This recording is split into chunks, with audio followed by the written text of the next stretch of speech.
네, 안녕하세요. 네이버 클라우드에서 온 김성배라고 합니다. 반갑습니다.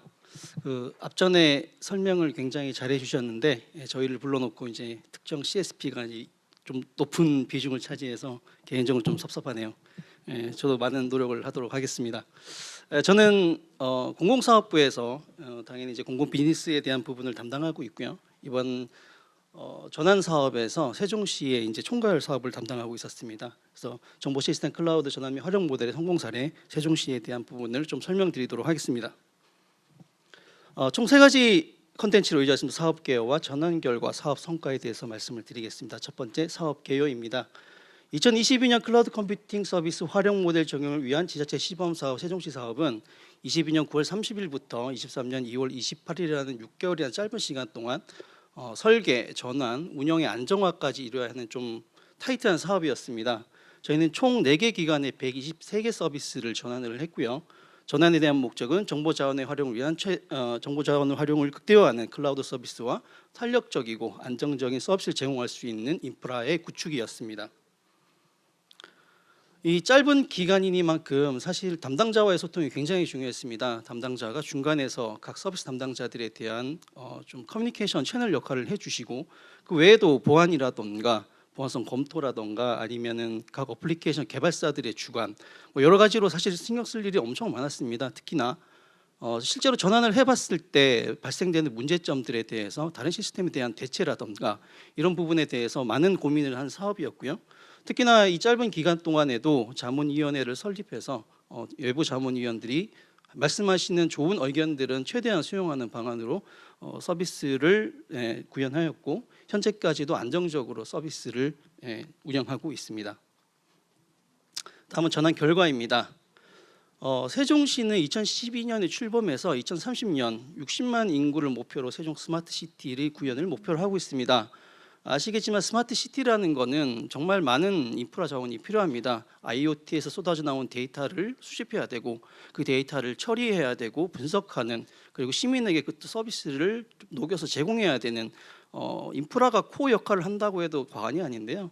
지금 세종시가 이제 성숙기에 들어갔습니다. 30년까지 완성이기 때문에 그러다 보니 지금 세종시가 운영하는 전산실에는 아무래도 좀 여러 가지 문제점 요소가 있었습니다. 뭐 상면이 부족하다던가 아니면 장비의 노후화로 좀 서비스의 품질이 조금 저하된다던가 좀 여러 가지 문제가 있어서 본 사업을 토대로 해서 좀 연착륙하는 계기를 만들었습니다.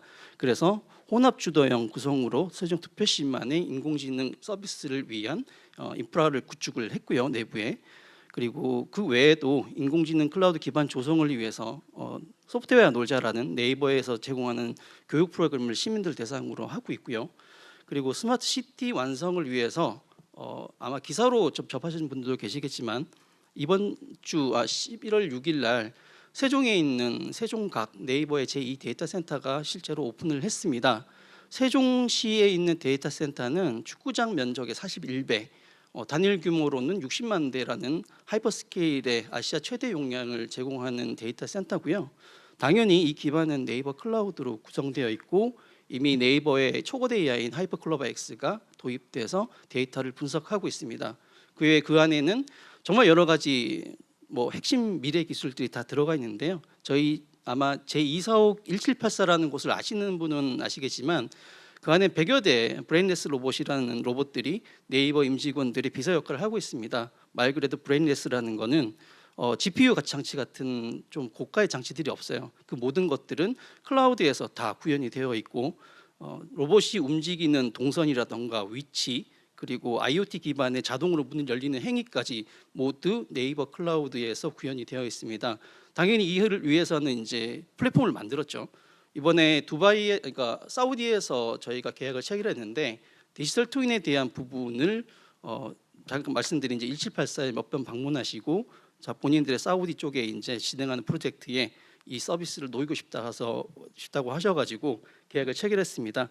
거기서 고도화된 서비스가 세종 가게에 지금 들어가 있고요. 그 안에는 뭐 여러 가지 로봇들이 자율주행 로봇들이 돌아다니고 있습니다. 저희는 세종시에 있는 만큼 세종시 스마트시티 완성을 위해서 이러한 서비스들은 결국은 네이버 클라우드의 서비스로 녹여낼 것이고요. 이 서비스를 세종시에 우선적으로 제공해서 여러 가지 스마트시티 완성을 위한 파트너로서 많은 협업을 할 예정입니다. 요거는 이제 전환 전의 모습입니다. 에지이지를 보시면 좀 아무래도 물리적인 서버로 다 운영이 되기 때문에 케이블링이라던가 아니면 좀 장비에 대한 관리가 제대로 되지 않았던 반면 투비 모델에서는 뭐 케이블링이라던가 이런 부분들이 굉장히 잘 되어 있습니다. 아무래도 뭐 새로 들어갔으니까 그럴 수 있겠지만 어쨌든 운영적인 측면에서 저희가 계속 관리 운영을 하기 때문에 기존보다는 조금 더 깔끔하고 안정적인 모습으로 운영할 수 있을 것 같습니다.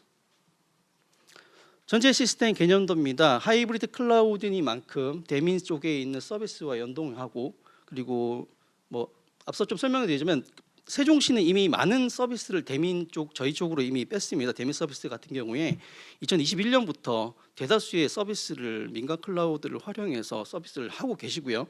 지금 이 서비스 이 사업을 통해서 이제 전환하는 부분들은 거의 대부분 이제 내부의 업무망 서비스들입니다. 이 업무망 서비스 같은 경우에는 행정망과 연결돼야 되기 때문에 뭐 보안성 검토라든가 여러 가지 좀 면에서 내부에 구축하는 것이 조금 더 옳다고 판단해서 저희의 프라이빗 모델을 내부에 구축해 드렸고요.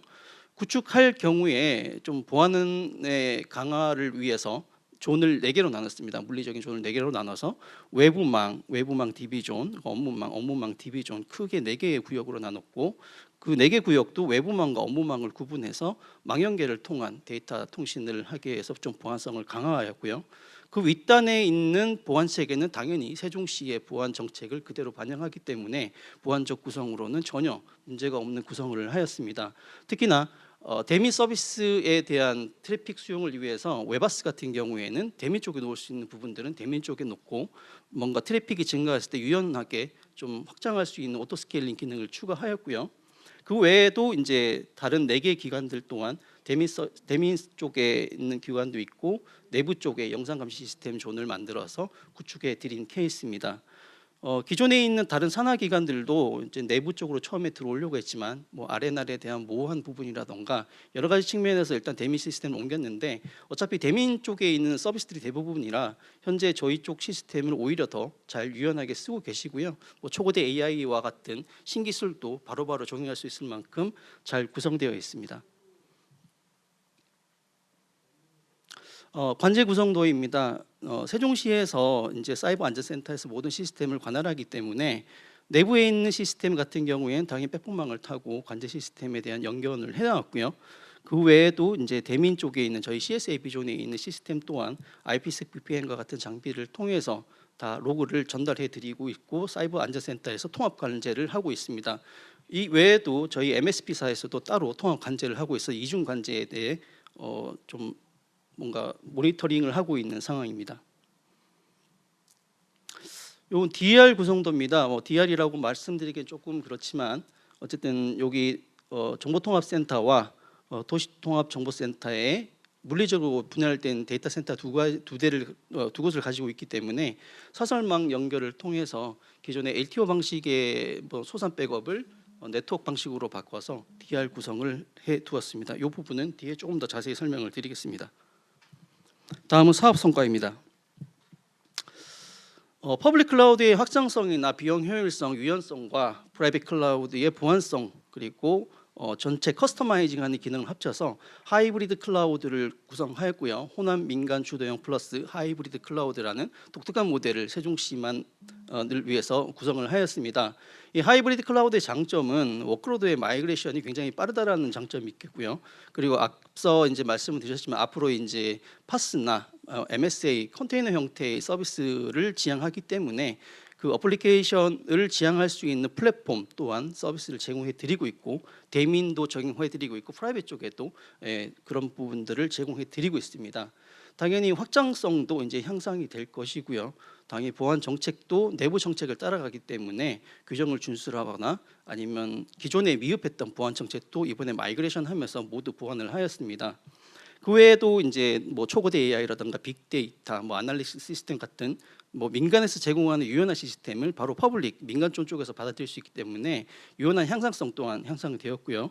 기존에는 각가의 물리적인 서비스를 관리했다면 이제 전체적인 통합 단위 운영 모델을 제시함으로써 좀 콘솔을 통해서 좀 뭐 기존에는 뭐 3-4명의 인력이 관리했다면 한 명으로서도 충분히 운영할 수 있는 좀 단일한 인터페이스를 제공해 드리고 있습니다.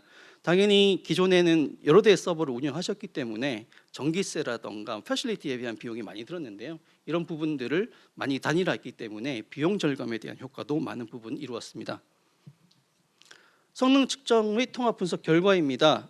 뭐 많은 부분에서 이제 좀 증감이 있었고요. 아까 말씀드렸듯이 이제 전력 사용량이 굉장히 많이 줄었습니다. 기존의 전력 사용량보다 많은 부분이 줄었고, 그전에 뭐 소프트웨어 취약에 대한 좀 개선을 많이 했어요. 왜냐하면 지자체에서도 많은 노력을 하고 계시지만 어쨌든 이제 이런 뭐 바로바로 이제 취약점에 대한 부분을 이런 사업이 아니면 사실 하기가 굉장히 힘듭니다. 그런 부분에서 취약점의 개선이라던가 백업 정책에 대한 부분을 많이 보완해서 총 최고는 85점 그리고 70점 이상의 좀 평가를 받았습니다.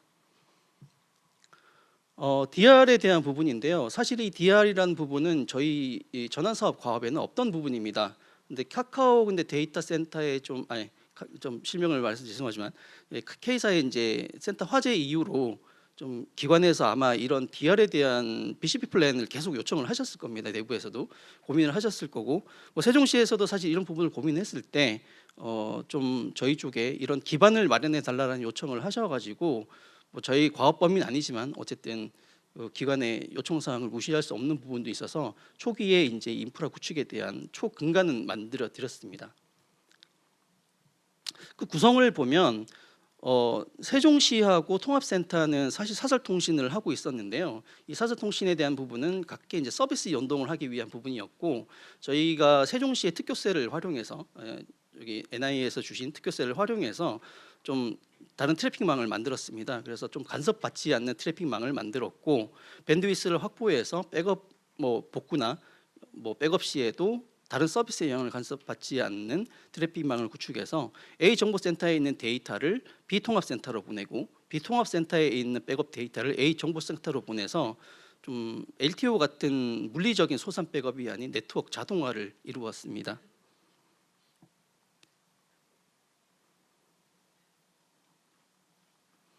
네, 요 DR 구축을 통해서 데이터 보안의 확보라든가 업무 요소성을 확보했고요. 보안에 만족하는 시스템 안전성 보장했습니다. 왜냐하면 사설통신이기 때문에 외부의 인터넷을 활용하는 것이 아니라서 인터넷이 끊어져도 데이터 트래픽을 오가는 데에는 전혀 문제가 없습니다. 그리고 자가망을 활용했기 때문에 아웃바운드 트래픽에 대한 비용도 없이 굉장히 효율적으로 운영할 수 있었고요. 취약한 구조 개선을 통해 중간에 네트워크 방화벽을 둠으로써 이런 부분에 대한 보안 거버넌스도 강화하였습니다. 그래서 보면 이제 뭐 서버가 기존의 141개에서 37개로 줄었습니다. 그래서 총 104개에 대한 서버가 감소되었고요. 상면은 당연히 200% 효율적으로 상승해서 아마 2030년까지 클라우드로 구축된 이제 확장을 하면 2030년까지 스마트 시티를 확장하는 데에서 전산 상면이 부족할 일은 없을 것 같습니다. 그 외에도 서버가 줄어듦으로 해서 이제 발생되는 전기 비용이라던가 뭐 UPS 비용, 운영 관리 비용 이런 여러 가지 비용을 합쳤을 때 약 10억 원의 절감 효과가 발생될 것으로 생각하고 있고요. 8년간 약 83억의 비용 절감 효과를 기대하고 있습니다. 이거는 좀 우수 사례입니다. 이게 뭐 A 시스템이라고 나와 있지만 여기 내부에서 쓰시는 시스템이시고요. 기존에는 좀 빠르게 응답을 해야 되는 시스템이었는데 좀 느리다는 평가가 많았었는데 저희 쪽으로 전환하고 나서 응답 시간이 굉장히 좋아졌고, 그리고 취약점에 대한 부분이 많이 개선됐다. 그리고 백업에 대한 정책이 돼서 언제든지 복구를 할 수 있어서 좋다라는 평가를 받은 대표적인 시스템이 될 것 같습니다. 네, 그 외에 이제 기관 담당자 인터뷰를 한 내용인데요. 뭐 각 담당자마다 기관도 틀리시고 담당하는 업무도 틀리시지만 대체적으로 이제 만족도가 굉장히 향상되었습니다. 그 내용을 보면 서비스의 안정성이 향상되었거나, 그리고 보안에 대한 표준 모델을 제시했거나, 왜냐하면 이제 각 기관마다 보안에 대한 이제 표준이 약간 틀려서 저희가 거기에 대한 일원화를 해드렸고요. 그리고 또 시스템에 대한 부하 같은 것들이 많이 감소되었다. 왜냐하면 기존에 뭐 노후 시스템이었으니까 당연히 그럴 수밖에 없겠죠. 그리고 DR을 통한 데이터 확보를 했기 때문에 어쨌든 세종시에서 BCP 플랜에 대한 부분을 어느 정도 보완을 하고 데이터 확보라던가 백업에 대한 정책을 많이 강화해서 좋았다라는 평가를 받았습니다. 네, 제가 발표한 자료는 여기까지고요. 좀 끝으로 말씀을 드리면 저 네이버 클라우드라는 회사는 네이버의 많은 서비스들을 안정적으로 운영하기 위해서 만들어진 회사예요. 그렇게 한 10년 동안 노하우를 축적하다가 이제 네이버 클라우드라는 이 기술을 우리만 쓰긴 아까우니 좀 외부로 좀 B2B도 해보자라고 해서 이제 사명까지 이제 네이버 클라우드로 바꾸고 B2B를 하고 있습니다. 뭐 대한민국의 대표 IT 회사라는 타이틀답게 저희는 정말 R&D에 많은 투자를 하고 있고요. 특히 초고대 AI와 같은 국가적 사명이라던가 뭐 회사에도 뭐 정말 경쟁력 있는 서비스를 제공하기 위해서 많은 비용을 투자해서 노력을 하고 있습니다. 특히 초고대 AI 같은 경우에는 사실 쓰면 쓸수록 사용자들이 많으면 많을수록 손해가 보는 구조예요. 왜냐하면 GPU가 처리할 수 있는 그런 토큰 할당량이 있거든요. 그럼에도 불구하고 저희가 이렇게 많은 투자를 하는 이유는 어쨌든 네이버라는 회사는 기술에 정말 진심인 회사이고 이런 좋은 서비스들을 정말 많은 분들에게 제공하고 싶은 마음이 큽니다. 그래서 아직은 좀 기술쟁이들이 많은 회사고 이런 좋은 서비스들이 여러분들이 밖에서 어떻게 보실지 모르겠지만 좀 많이 활용하셔가지고 여러분들의 비즈니스에 도움이 될 수 있는 좋은 서비스를 제공할 수 있도록 저희도 많은 노력할 테니까 좀 이쁘게 봐주시면 감사하겠습니다. 자, 제 발표는 여기서 마치도록 하겠습니다. 감사합니다.